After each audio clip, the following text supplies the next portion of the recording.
Elle Duncan, on National Chopsticks Day, I would like to remember a time in history when there was an uproar at the Dr. Seuss Museum because one of the characters was holding chopsticks.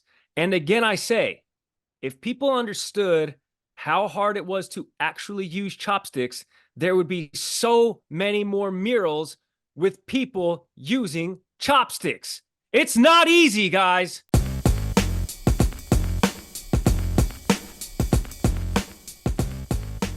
Wait a minute.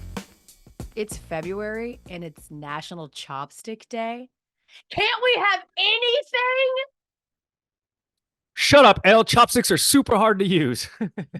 Happy Black History Month. As we say, welcome to the Elle Duncan Show with Gary Striewski.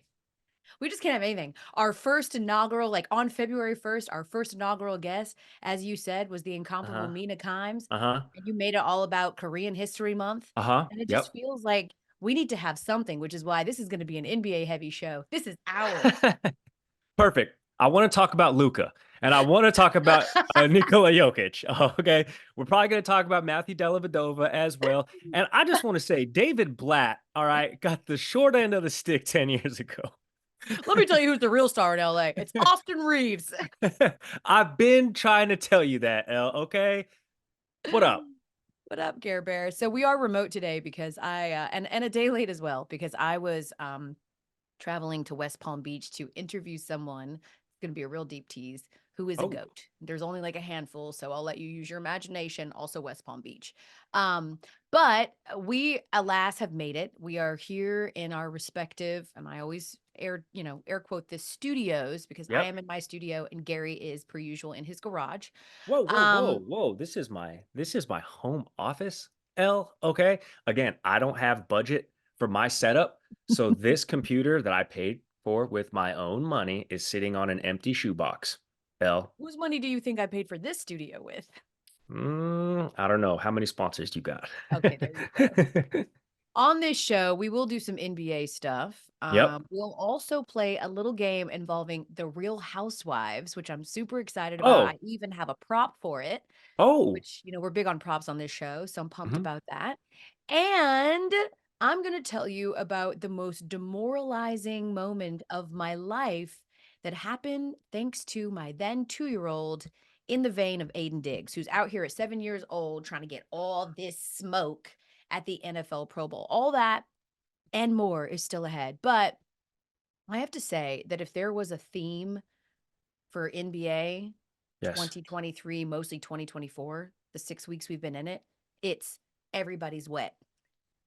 Whoa, hey, internet program. Everybody's wet. Oh no, this is the kind of show you get. This is breaking news, folks. Normally the Elle Duncan Show, we don't care about none of that, but we're going to cosplay as SportsCenter anchors, even though it's not cosplaying, because that is our main jobs. Correct. Breaking news per the chat, Joel Embiid out 4 weeks. With the meniscus. With the meniscus injury. Now, for those people, I'm not naming any names. I'm pointing at myself. Okay. Who were like, yo, Joel's always trying to duck Denver. He don't ever want to play nobody. He's always trying to, he's soft. This is serious. He knew he was hurt. LeBron James came to his defense. He knew it was a problem. And it is. He is now out 4 weeks, which is going to severely impact the Sixers. The good news is they've got someone else who we're going to talk about coming up. So there it is. But back to the theme of everybody's wet. The NBA scoring has been insane lately. Yeah. What's behind it? Like, what's going on with the scoring boom? In the last 2 weeks, we've seen performances of 73 points, 70 points, 64 points. Here's the good news. It's all good news. Like, what's the problem? I hate us. I hate it here. When we have these defensive slugfests, it's like, oh God, more scoring. Let's have a 4-point line. Let's get wet. And then as soon as it does, it's like, let's ascribe what's happening here. I'm into it, Gare. I like the scoring, and it's really funny that you mentioned that because we just had, and I'm sure your show group had the same exact epiphany, but we're old enough to remember the days when NBA games used to end 91-86, and we were like, whoa, did you see so-and-so went for 30? Whoa. Hell, that was not that long ago. And now all of a sudden we're ending games 141, 138. There were 6 games across the association last night. We're recording this on a Tuesday. So Monday night, 6 games. Every single team scored over 100 points except for one of them, and that was the Brooklyn Nets. They scored 98 in a losing effort to the Warriors, right? The same Warriors who had Steph Curry go for 60 the other night. We've had 4 60 or more point performances in just the last week. And this is a little nugget that I thought, I mean, it just blew my mind when we were efforting it over the weekend on SportsCenter. So 4 60-point performances over the last week. Last year in the NBA, there were 4 60-point performances all season. Prior to that, the 25 years prior, there were 4 60-point performances or more in the NBA. That's insane. And dudes are scoring 60 points and their teams are losing. Luka went for 70 and they barely won. Yeah. Yeah. I mean, well, because it's not particularly efficient, right? But Correct. I will say this, because Zach Lowe, NBA hoop head, insider, he wrote an article about like why we're seeing some of this. And like, yeah, everybody's always going to do the, it's because these guys don't play any defense and you can't hand check and all this. Time out real quick. I just want you to know that's my favorite sound effect that you make. And you're the only one who does it. I like when you do that sound effect. It's my favorite. It's my favorite. That's your Migos ad lib. All right. That's what you're synonymous for. Yeah. And I like it. Okay, continue on. Didn't mean to interrupt there. That means a lot to me because I think Migos ad libs are unparalleled. Mama. So, God, I've totally lost it. I know. I was gonna mess it up. Zach Lowe talking about a lot of defense, but it's not because of lack of defense. He said it's not just that, right? He's smart. He said at some point people figured out 3 points is more than 2. And I remember back in the day, even when I was covering, not even back in the day, when I was covering the Hawks like 12 years ago, and the guys would always talk about as you got older and you lost your athleticism and lost some of your abilities, the best thing to fall back on was really working on a great 3-point shot, because then you could always find your way onto a roster if you could come in and shoot, right? Like if you could be a scoring threat, if you could help spread the court, then the floor, then they're going to use you. Now, as Zach Lowe says, people have just realized like this is something that's going to start in the youth programs. Like we're going to be 3-point shooters. It's just got to be a part of your game now, no matter what else your game is. And because of that, we're seeing these guys come out and they're legitimate scoring threats.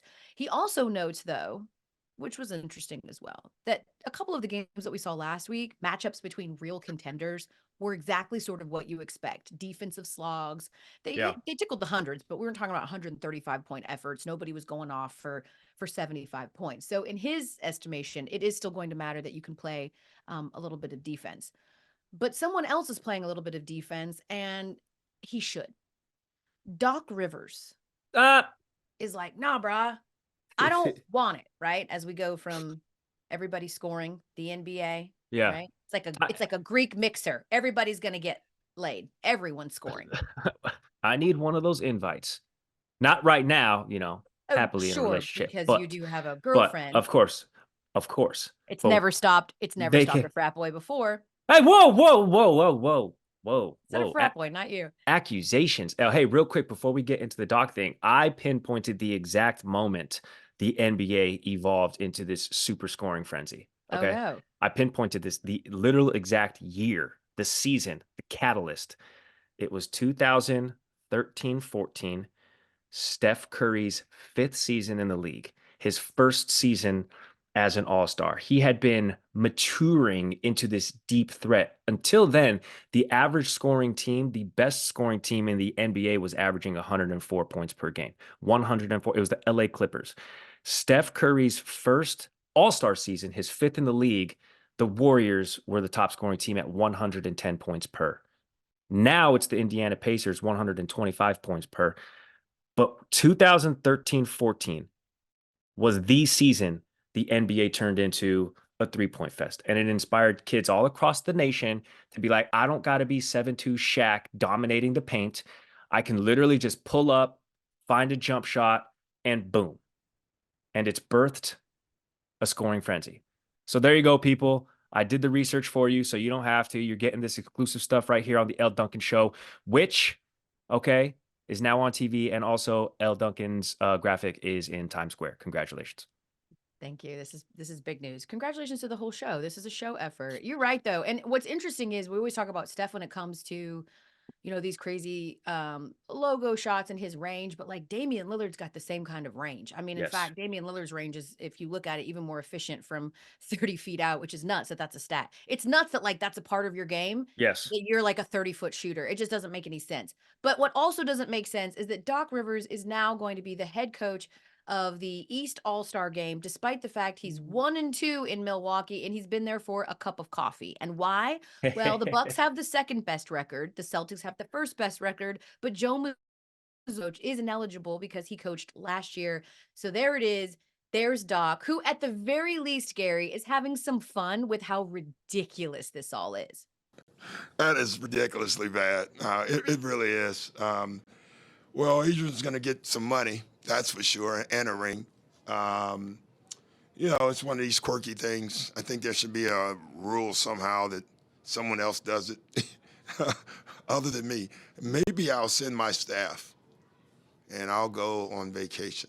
Hey, you call it fun, but that's real pain in Doc Rivers' voice. That is the sentiment of a guy who's been there, done that. He's been to the company picnics. He's been to all the company holiday parties.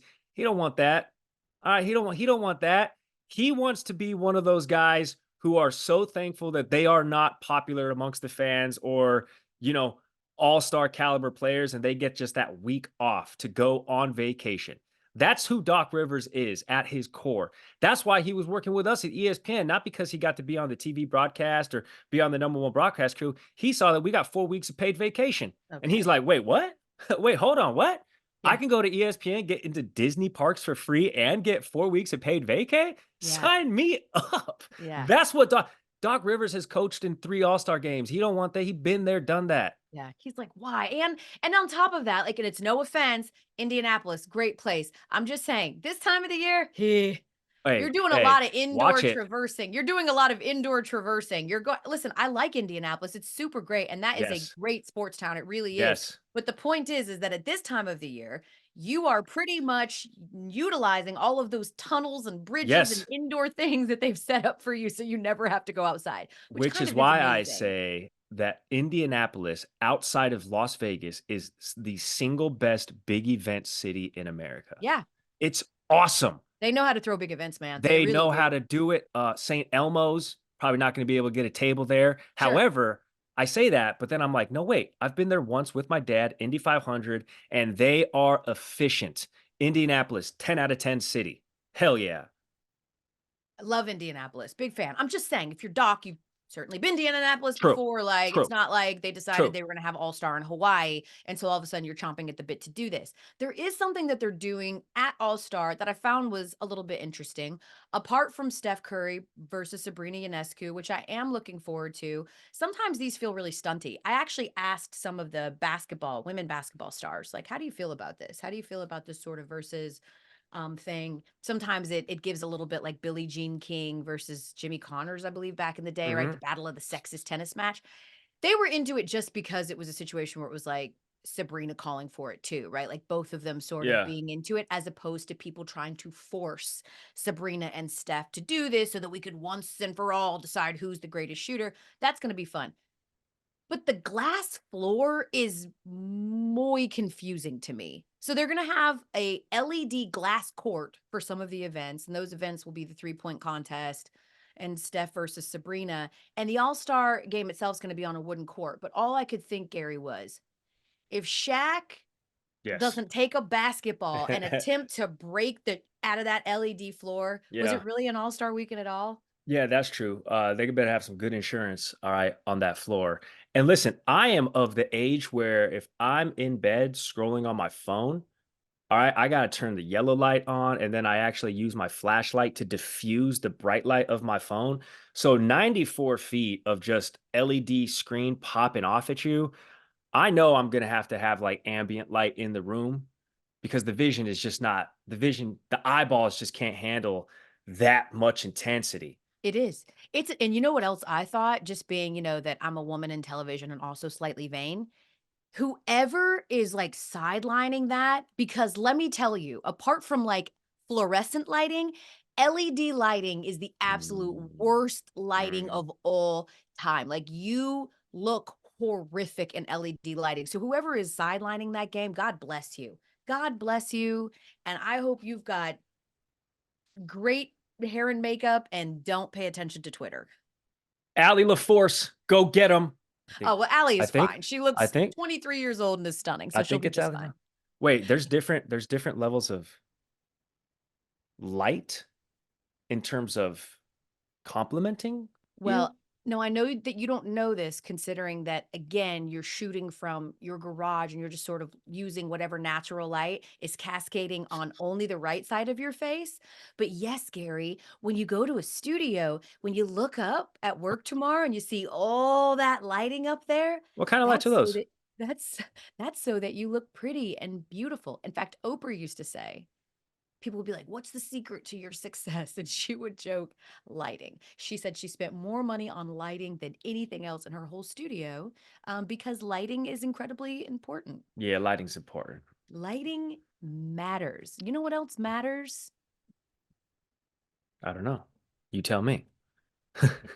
It felt very existential for a minute. Yeah. What else matters to you? I was like, I don't know. We're getting deep.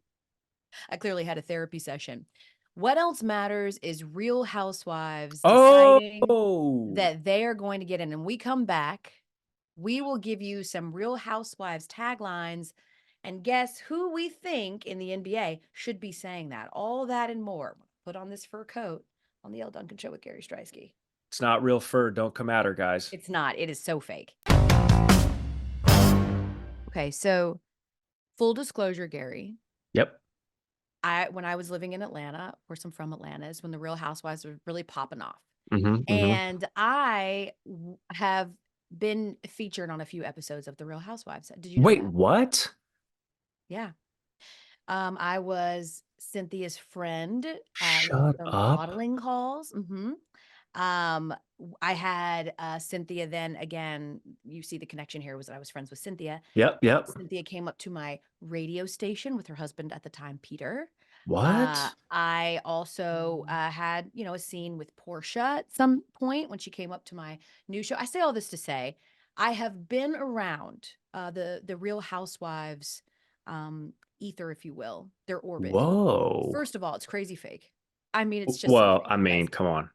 But here's my thing. Some of people kind of know that reality TV is scripted and made up, but like, I don't think that they know that like we do takes. Like, there's literally, it'll be like, you know what? I didn't feel that one good enough. Let's start it back over. I mean, truly. And sometimes they even shoot things out of sequence, which is really interesting. They looked at me and they said, hey, I need you to ask Cynthia this question. It hasn't happened yet. We're going to film it later, but since we're already here, we need that question done now. So it's just all very, it's incredibly scripted.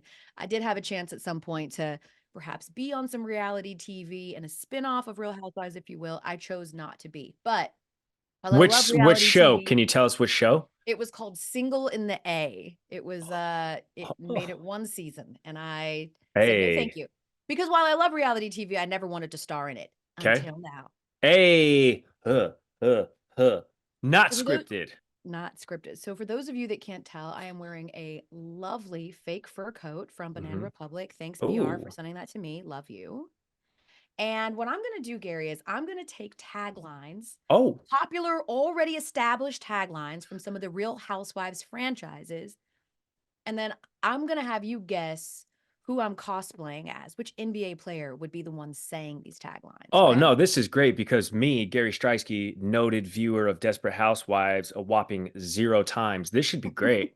No, this is going to be sick, dude. Wait, you've never seen an episode of Real Housewives? Did I say Desperate Housewives? Real Housewives. I don't watch shows with wives. I don't know. So yes, the answer to you is no, which is why this is going to be great. Ready? I'm going to do the turn. For those of you that are listening on audio, but you know Real Housewives, imagine just those opens, right? They're holding an apple or a peach or whatever they're holding, and they're doing that dramatic turn while they say their tagline. You ready? Here I go. I live in a house of ballers, but I never get played.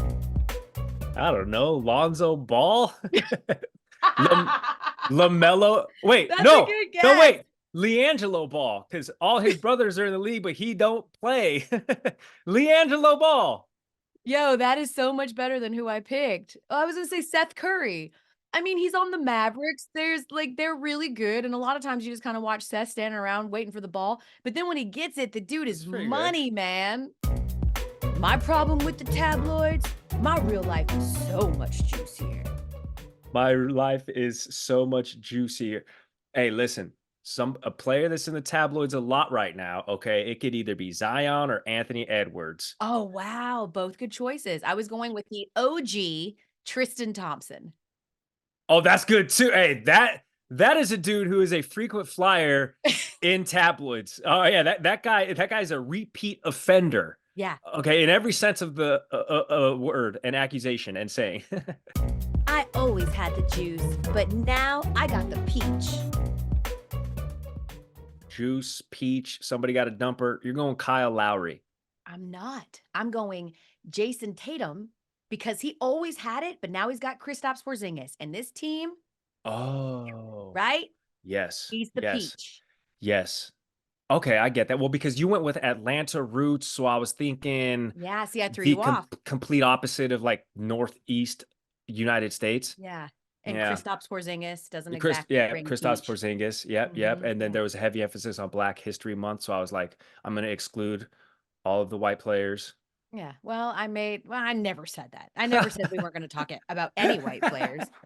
I love it. Don't check for me unless you got a check for me. Well, I was going to be Nikita Kucherov from the NHL All-Star Skills because he did not want to be there unless you paid him. But obviously, this is NBA centric. It's Tyrese Maxey, dude. Tyrese Maxey, man. Yo, from the Sixers. That guy has turned into an all NBA level guard.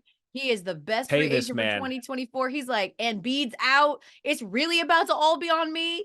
Don't check for me, man. Unless you got to check for me. That's good. That's good. When you take cheap shots, always expect a hangover.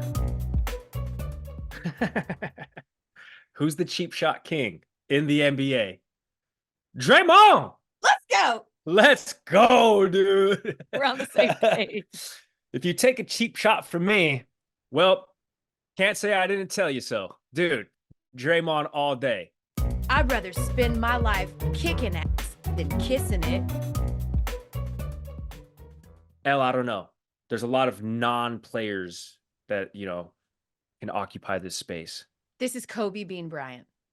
Now it makes sense. And this is relevant, particularly as Lou Williams told the story last week on Shaq's podcast about how Kobe one game he was mad because it was a bad loss. And he just went down the line and told everybody what was wrong with him.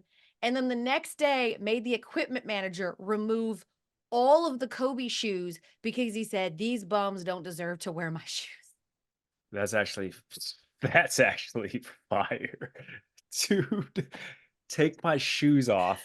Yeah, that's sick. These bums don't deserve to wear my shoes. And that was always Kobe. Like, he was like, yo, I'm not about to kiss your ass. I'm going to tell you exactly how I feel and what I feel. And I'm going to tell you if I think you're a bum. And he did. So there it is. Now, here's the thing.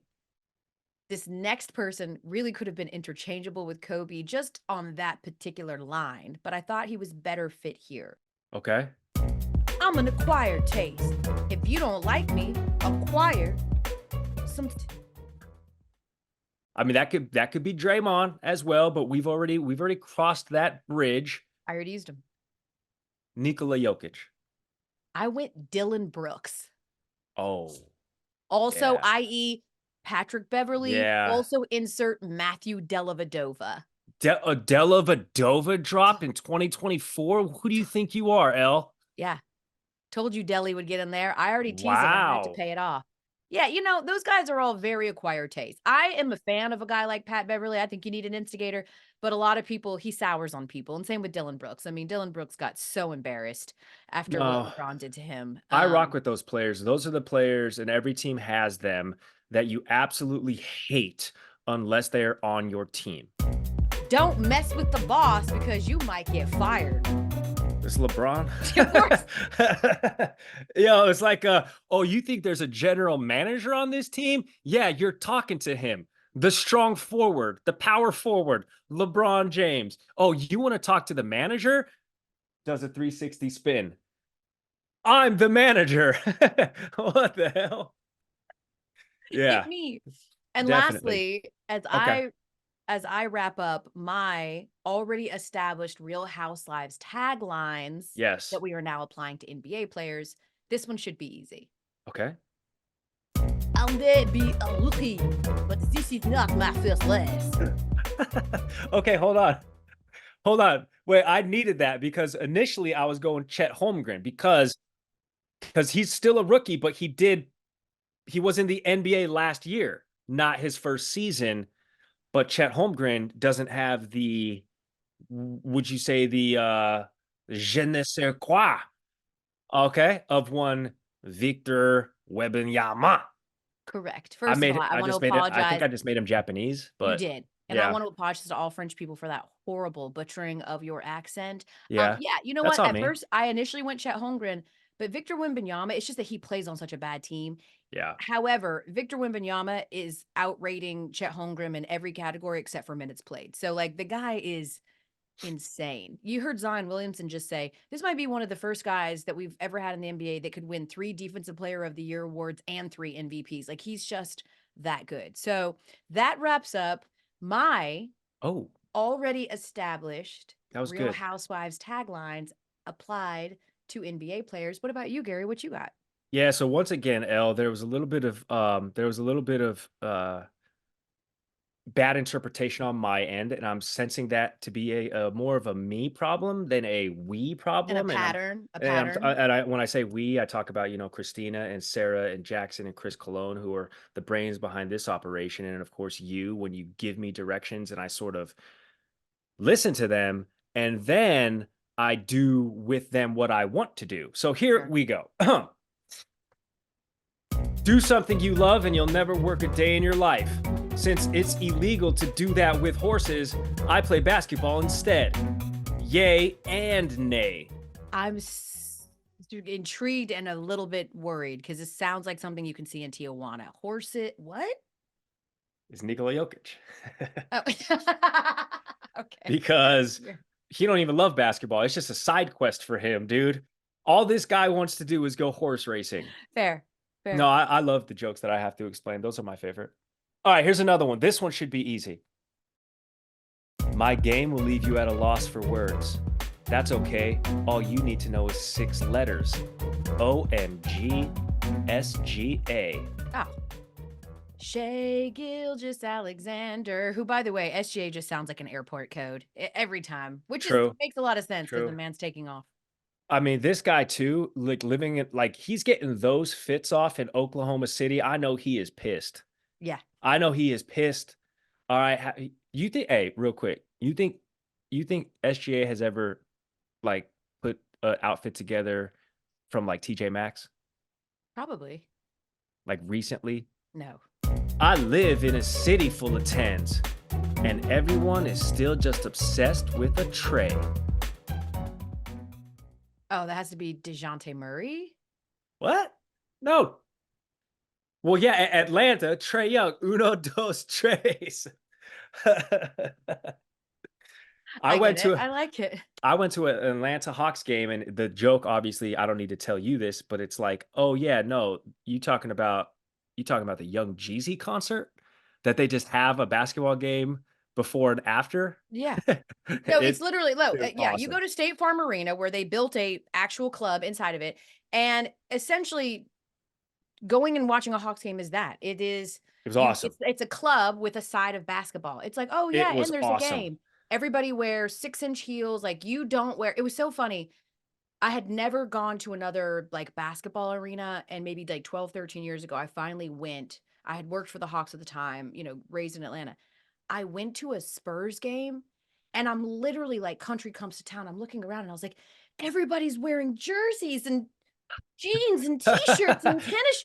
I was so confused. I was like, where are all the hoe dresses and the Louboutins and the Gucci bags. Like, what is going on? And it was like, yeah, this is what it looks like in like a real stadium when people just come and like support their team and they're not out there just trying to get it. And yeah, but there's nothing more fun than sitting on the floor of State Farm Arena and watching these girls look like Bambi as they try to make their way all the way down the stairs on their 9-inch shoes. It's really fun. We're so bad it's good. Can't spell pistons without piss on. And some people like that. Okay, clearly it's Detroit. Yeah, but literally, I was going through that, and I've literally never thought of that. They're getting pissed on. You literally can't spell piston without Pisson.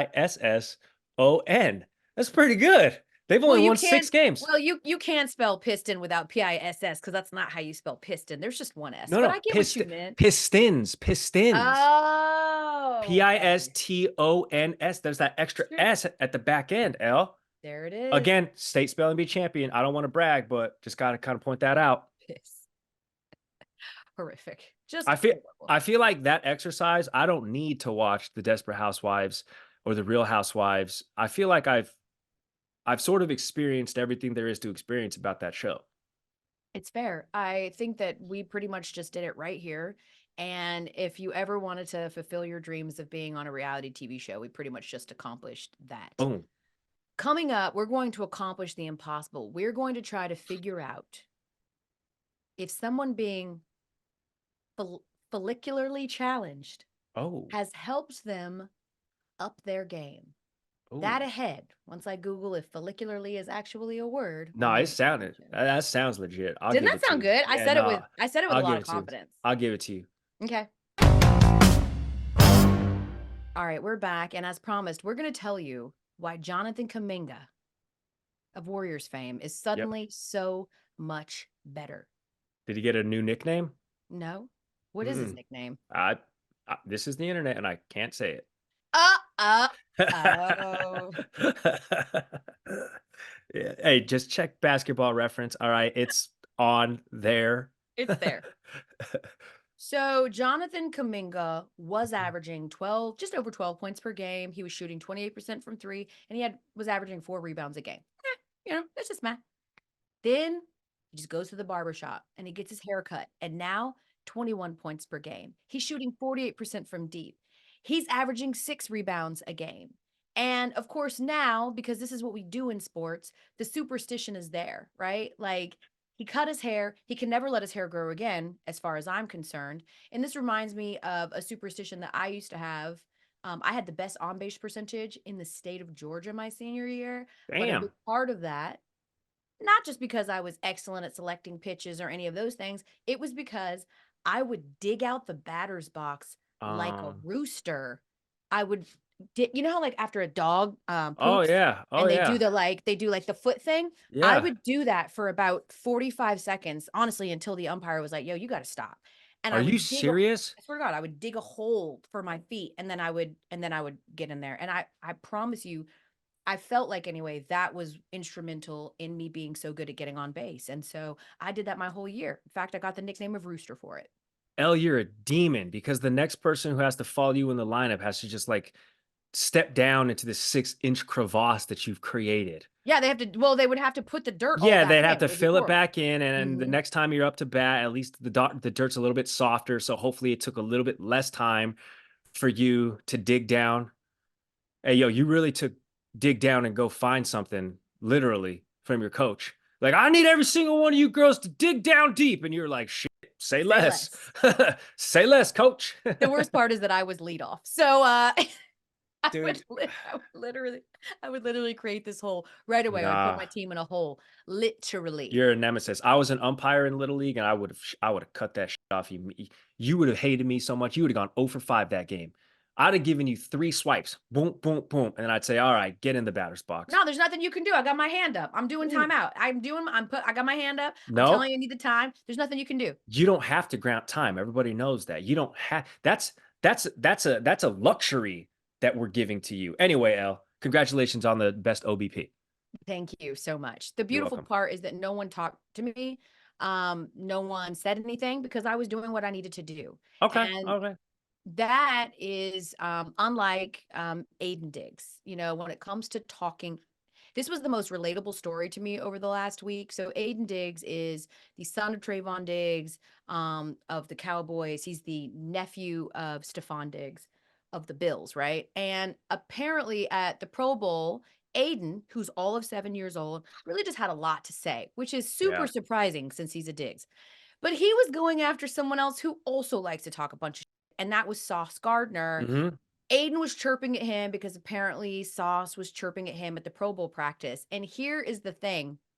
Everyone was laughing because at one point was lined up against, he wants to be a receiver when he grows up in the NFL. He was lined up against Sauce Gardner, and he actually, you know, beat him, air quoting this, but then he missed the catch.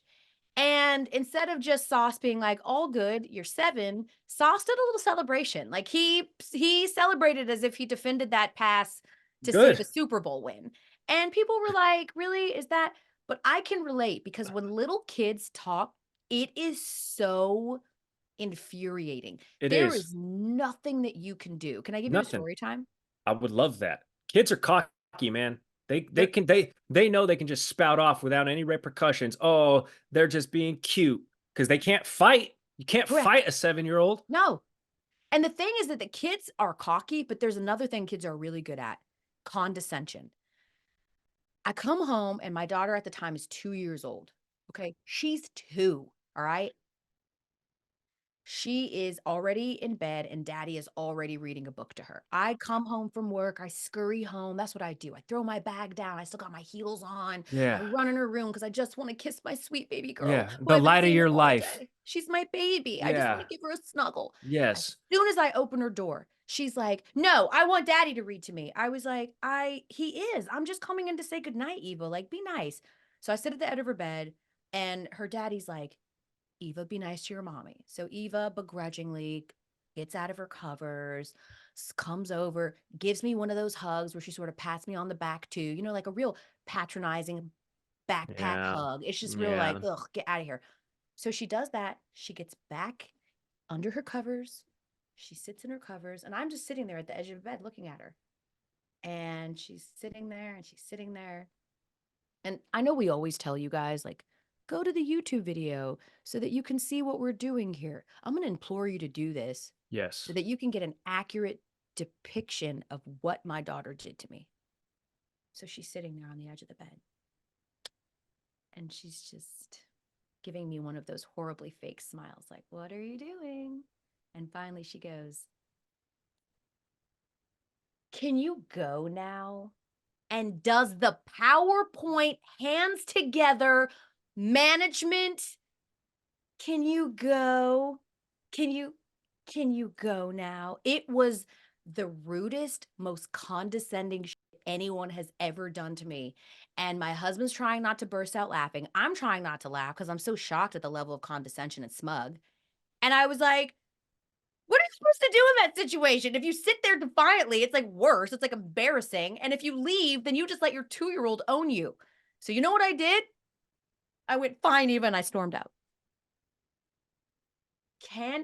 Gary. Wait, but that's taught. Where'd she learn that? This is the face. This is the face. "Can you go now? Can you go?" Damn, you weren't even welcome in your own house that you pay the mortgage on. I was like, oh my God. And there's literally nothing you can do. What can you do? What can you do? Because it's like sort of adorable when you're smug and you're 2. I know, that's crazy. But see, then I got beef with a 2-year-old. Like the next morning, if I'm you and Eva's hungry, I'm like, yeah, you make yourself something. Oh, you can't reach the oven? Oh, damn, that's crazy. Oh, that's crazy. Oh, you got to get to somewhere? Yeah, just hop in the car, drive. Oh, you don't got a license? Oh, no, that's crazy. Oh, the boogeyman's under your bed? Oops. That feels a little bit like child abuse, Gary. Hey, listen. The sooner Yo, they you were learn. rude to me. You ain't gonna eat. You ain't gonna get bathed. You ain't going to school. I ain't saving you from no monsters. Nothing. All I'm just saying is they'll learn quick. They'll learn quick just how important they need mommy and daddy. They won't be sending you out the room like that ever again. Oh man. Well, we learned really quickly. Damn. That happened to us. We learned, Gary, last week what a big deal it is to be on TV. We just want to say thanks to everybody that tuned into the first show. Wow. Fridays at 2 p.m. Eastern on ESPN2. You can see the Elle Duncan Show on linear TV, and same as this week. However, just a reminder that on Thursday, okay, if on Thursday, sorry, I just got a text message. Was it Eva telling you to wrap it up? She's like, Mom, can you go now? It's nap time and you're kind of being loud. Can you go? Yes, Eva. We'll see you on Thursday, still YouTube, TV, and of course, wherever you get your podcast. Every Thursday, the podcast will still drop, but you'll just be able to see it on Fridays. There was a little bit of confusion there. So you can consume us 2 days if you want, 1 day if you want, every day if you want, and all of that good stuff. So we will see you on Thursday, as we are just 3 days, will be anyway, from the Super Bowl. Let's go, Gare Bear. See you on Hell TV. yeah. See you then. Peace.